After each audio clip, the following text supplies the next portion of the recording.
Hello मेरे प्यारे दोस्तों, आप सभी को मेरे यूट्यूब चैनल कहानी का खजाना में स्वागत करती हूँ। आई होप आप सभी लोग खुश होंगे, स्वस्थ होंगे। चलिए दोस्तों, आज आप सबको मैं एक नई कहानी सुनाती हूँ। उस दिन मैं अपने दोस्त के सगाई में बहुत पी चुका था और मुझे उत्तराखंड भी जाना था। मैं जब बस स्टैंड पहुंचा, बस के अंदर गया तो लगभग पूरा बस खाली ही था। तो मुझे सिगरेट पीने का मन हुआ, तो मैं बस से नीचे उतर गया। तब रात के 12 बज रहे थे। जब मैं बाहर सिगरेट पी रहा था तो मैंने देखा कि एक गाड़ी आकर रुकी और उसमें से एक औरत उतरी। अंधेरे में भी वो साफ साफ दूध की तरह दिखाई दे रही थी। वो बस में चढ़कर अंदर चली गई। उसके थोड़ी देर बाद मैं भी बस में उठा तो मैंने देखा कि वो औरत मेरे विंडो सीट की तरफ बैठी हुई थी। मैं भी बगल में जाकर बैठ गया। उसके बाद हम दोनों में धीरे धीरे बातचीत शुरू हुई और उसके बाद उन्होंने मुझे बस में ही जन्नत की सैर करवा दी। मुझे ऐसा लग रहा था जैसे मैं कोई स्वर्ग में हूँ। दोस्तों, थोड़ा सा समय निकालकर इस कहानी को अंत तक जरूर सुने। दोस्तों, आप लोग चैनल को सब्सक्राइब करना भूल जाते हैं। दोस्तों, आप सबसे रिक्वेस्ट है कि चैनल को एक सब्सक्राइब करें और वीडियो को एक लाइक करें। दोस्तों, आप लोगों की एक लाइक और सब्सक्राइब से बहुत ही मोटिवेशन मिलती है कि हम ऐसे ही कहानियां आप सबके समक्ष प्रस्तुत कर पाए। दोस्तों, हम बहुत ही मेहनत से कहानी लिखते हैं। आशा करती हूँ कि यह कहानी आप सबको पसंद आएगी। चलिए अब कहानी में आगे बढ़ते हैं और आपको यह कहानी सुनाते हैं। मेरा नाम प्रमोद है। दोस्तों, मैं एक कॉन्ट्रैक्टर हूँ और ये घटना आज से करीब 8 साल पहले की है। जब मैं 26 साल का था, हमारी एक साइट उत्तराखंड में शुरू हुई थी, तो उसी के लिए मुझे भी उत्तराखंड जाना पड़ता था। मैं रात में ट्रैवल करना पसंद करता था क्योंकि दिन में आराम से अपने सारे काम निपटा लेता था। जिस रात मुझे उत्तराखंड जाना था उसी रात मेरे दोस्त की सगाई थी, जिसे मैं मना नहीं कर सकता था। मेरे दोस्त ने कहा, तुम मेरी सगाई में आ जाना और रात को मैं 12 बजे तक तुम्हें किसी से बस में बैठा दूंगा। मैंने कहा ठीक है। मैं अपने दोस्त के सगाई में शामिल हुआ। खूब मस्ती की, जी भर के बियर शराब पी। फिर मेरे दोस्त ने मुझे अपने एक दोस्त के गाड़ी में बिठाकर मुझे बस स्टैंड पर लेकर आया। रात के करीब 12 बज रहे थे। मैंने अपना बैग सीट पर रखा और बस में नजरें दौड़ाई तो रात होने के कारण बस में ज्यादा पैसेंजर नहीं थे। मैं नशे में चूर था। मुझे सिगरेट की तलब लगी। कंडक्टर बोला, भाई साहब बस थोड़ी देर में चलेगी, आप आराम से सिगरेट पियो। मैं बस के बाहर खड़ा सिगरेट पी रहा था कि अचानक मेरे सामने एक गाड़ी आकर रुकी और एक लड़का गाड़ी के डिक्की में से बैग निकालने लगा। दूसरी तरफ से एक लेडी उतरी। अंधेरे में भी उसका रंग दूध की तरह चमक रहा था। उस आंटी को देखकर दिल ही दिल में सोच रहा था। मुझे बचपन से ही आंटियों में इंटरेस्ट था, क्योंकि आंटियों में जो बात थी वो लड़कियों में कहाँ। खैर, वो लड़का बस के गेट तक उन आंटी को छोड़ा और उनके पैर छूकर बोला, मम्मी आप जब उत्तराखंड पहुंच जाओ तो मुझे फोन कर देना।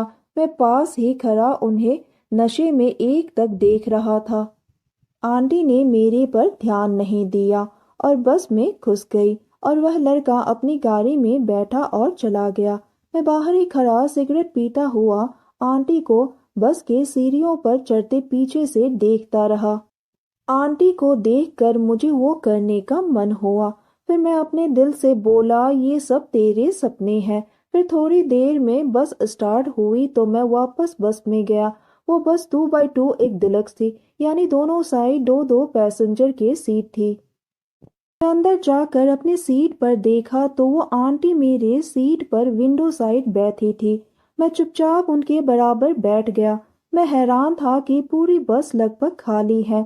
कुल मिलाकर 10-12 लोग बैठे होंगे, वो भी पीछे की तरफ। मेरे आगे पीछे और साइड वाली तीनों सीट पर कोई नहीं था। फिर भी ये यहीं पर क्यों बैठ गई। खैर, अब बस चल पड़ी। उन्होंने बैग में से शॉल निकाली और लपेट कर बैठ गई। रात को करीब 1 बज चुका था। मेरे साइड से वो पूरा मुझे टच हो रही थी। ان کا نرم نرم اور گرم ملائم شریر مجھے چھو رہا تھا۔ بیچ بیچ میں جیسے ہی کوئی گڈھا آتا تو میری کوہنی ان کے شریر پر ٹچ ہو جاتی ہے۔ میں بہانے سے اپنی کوہنی ان کے لیفٹ سائڈ میں لگا دی۔ پھر میں نے اندازہ لگایا کہ وہ بھی بار بار میری طرف جھک رہی تھی۔ پھر اچانک انہوں نے مجھ سے پوچھا، کہاں جا رہے ہو؟ میں نے کہا، آنٹی اتراکھنڈ جا رہا ہوں کام کے سلسلے میں۔ انہوں نے بتایا کہ وہ بھی اتراکھنڈ میں رہتی ہیں، وہاں پر ان کی کلینک ہے۔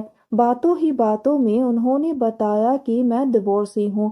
پھر انہوں نے مجھ سے کہا، تم نے شراب پی رکھی ہے کیا؟ میں نے کہا، ہاں آنٹی، ایک پارٹی سے سیدھا آ رہا ہوں، اس لیے تھوڑی سی پی لی ہے۔ وہ مسکرائی۔ میری کوہنی ابھی بھی ان کے لیفٹ سائڈ پر ٹکی ہوئی تھی، پر ان کا کوئی وروଧ نہ دیکھتے ہوئے میری ہمت بڑھ گئی۔ دھیرے دھیرے میری کوہنی سے ہی سہلاتا رہا۔ اب صاف صاف ہو چکا تھا کہ کوئی خطرہ نہیں ہے۔ وہ آنکھیں بند کر کے بیٹھ رہی تھی۔ بس کے لائٹ رات ہونے کے کارن ڈرائیور نے بند کر دیے تھے اور میرے آگے پیچھے دائیں بائیں کی سیٹ بالکل خالی تھی، لہٰذا مجھے کوئی ڈر نہیں تھا۔ اوپر سے آنٹی کی طرف سے کوئی بھی وروଧ نہیں ہو رہا تھا۔ شراب کا نشہ مجھے بالکل بھی شرم اور بے جھجک بنا چکا تھا اور مجھے ہر طرف صرف وہ نظر آ رہی تھی۔ میں نے دھیرے دھیرے اپنا ہاتھ آگے بڑھا کر ان کے ٹانگوں کو سہلانے لگا۔ وہ بھی میرا ساتھ دے رہی تھی۔ ادھر بس تیزی سے ہائی وے پر دوڑ رہی تھی اور ادھر میرا ہاتھ انہیں سہلا رہا تھا۔ دھیرے دھیرے وہ سسکنے لگی تھی۔ اب میں انہیں کس کرنے لگا۔ 20 منٹ ہو گئے تو وہ بھی بے قابو ہو گئی اور میرے رائٹ کان میں اس نے ایک کس کر دیا۔ وہ بولنے لگی کہ تو چھوٹا ہے مگر ہے بہت ہی رومانٹک، اتنی کم عمر میں تجھے یہ سب آتا ہے۔ ان کے منہ سے یہ باتیں سن کر میرا حال خراب ہو گیا۔ مجھے بھی امید نہیں تھی کہ میں اس آنٹی کے ساتھ وہ سب، کیونکہ بس میں اتنی سی جگہ میں بنا کسی کو پتہ لگے یہ سب کرنا ناممکن سا لگ رہا تھا۔ میں ان سے ایک جوک کی طرح چپکا ہوا تھا۔ پھر اس نے اپنی والی سیٹ کی طرف مجھے سرکنے کو کہا۔ میری سچ میں کچھ سمجھ میں نہیں آیا اور اس کی بات مانتے ہوئے میں نے ان کی سیٹ کی طرف اپنے آپ کو سرکا دی۔ اب میں آدھا اپنی سیٹ پر اور باقی اس کی سیٹ کی طرف ہو کر لیٹ گیا۔ میں دل میں سوچا، یہی تو ہوتا ہے عمر دراز عورتوں کے ساتھ رہنے کا فائدہ۔ انہوں نے کہا، اگر آج تم میرے ساتھ میرے گھر میں ہوتے تو کتنا اچھا ہوتا۔ میرے گھر چلو، میرے گھر میں 2 نرس ہے جو میرے ساتھ ہی رہتی ہے اور تجھے شاپنگ بھی میں کروا دوں گی۔ اتنے میں ایک بس اسٹاپ آیا۔ ہم اپنے کپڑے ٹھیک کر کے بس سے اترے۔ میں نے پہلی بار اسے روشنی میں دیکھا تو مجھے پتہ لگا کہ وہ تو واقعی اپسرا ہے۔ آج 45 سال میں وہ اتنی سندر ہے تو جوانی میں تو اس نے اپنے پورے محلے کو پاگل کیا ہوگا۔ پھر اس کے بعد ہم دونوں باتھ روم کی اور چل پڑے۔ جب وہ واپس آئے تو ہم نے چائے ناشتہ کیا۔ اس دوران اس نے اپنے بارے میں بستار سے بتایا کہ اس کا نام سونالی ہے اور اس کا کلینک جو اس کے گھر میں ہی ہے اور گھر میں اس کے اور اس کے 2 نرسوں کے علاوہ کوئی اور نہیں رہتا ہے۔ انہوں نے مجھے کہا، جب تک تم اتراکھنڈ میں ہو تم میرے خاص مہمان ہو، ویسے بھی بس میں تو کچھ بھی ڈھنگ سے ہوا نہیں۔ یہ کہتے ہوئے اس نے اپنے پیروں کو میرے پیر سے ٹچ کیا۔ ہم دونوں نے اپنے اپنے وزٹنگ کارڈ ایک دوسرے کے ساتھ ایکسچینج کیا۔ اتنے میں کنڈکٹر نے آواز لگا دی اور ہم پھر سے اپنے سیٹ پر جا کر بیٹھ گئے۔ صبح 7 بجے ہم دونوں اتراکھنڈ پہنچ گئے۔ میں نے اپنے گھر پر فون کر کے بول دیا کہ میں سکشل پہنچ گیا ہوں۔ ان کے ساتھ میں رکشے میں بیٹھ کر ان کے گھر گیا اور تب تک ان کے گھر میں رہا جب تک میرا کام اتراکھنڈ میں چل رہا تھا۔ آج بھی میں سونالی آنٹی کو ان کے گھر میں جا کر ملتا ہوں اور کبھی کبھار ہم دونوں نینی تال بھی گھومنے چلے جاتے ہیں۔ تو دوستو، یہ کہانی ایک سچی گھٹنا پر آدھارت ہے۔ بس اس کہانی کو ایک کالپنک روپ سے تیار کیا گیا ہے اور یہ کہانی سننے کے بعد آپ سب کی کیا رائے ہے؟ हमें कमेंट करके ज़रूर बताइए और साथ ही इस वीडियो को एक लाइक करें, चैनल को एक सब्सक्राइब करें और नोटिफिकेशन बेल को भी ज़रूर दबाएं ताकि अगली अपडेट सबसे पहले आपको मिले।